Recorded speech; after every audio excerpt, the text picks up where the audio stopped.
kick things off, why Frogman?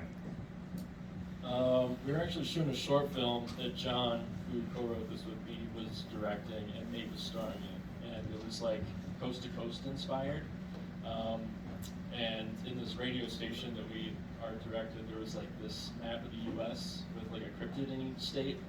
And there in Ohio was the Loveland Frogman. And we were all like, what the fuck is that?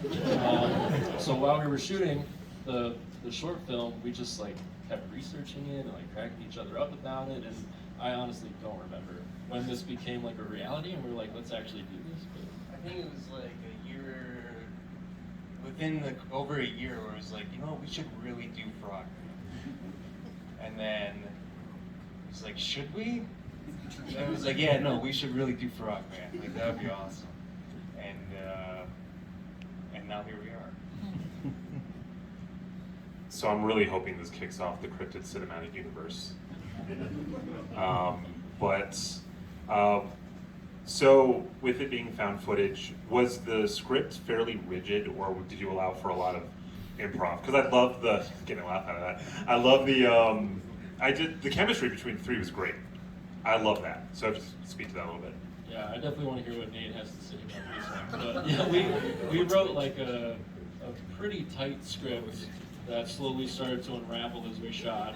And we followed it for the most part. I mean, there's a lot of what was scripted left in here, but there was a lot of just like handing them the camera. And like the more we shot, the more they got comfortable with the improv stuff and just like leaning in and comfortable with each other. And I think that really shines through in those moments. But yeah, what do you think, Nate?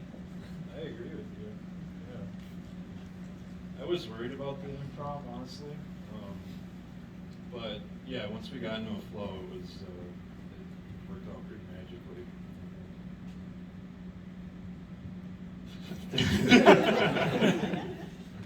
You told me beforehand you said you shot it up in Minnesota?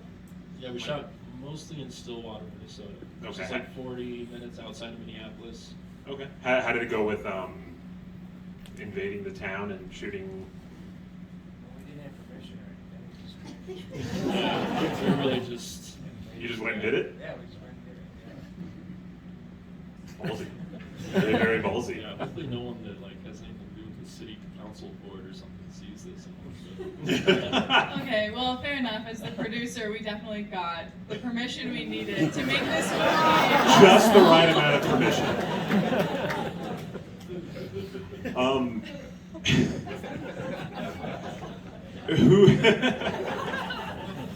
Who did the sound of the Frogman? Who came up with the initial idea of what he was going to sound like, and what ended up being the final sounds? Yeah, that was Spencer and Ben, who also did the sound design for Scare Package 1 and 2. Yeah, they kicked ass. I mean, I really just kind of let them go wild. I'm like, that is the one thing I'm really terrible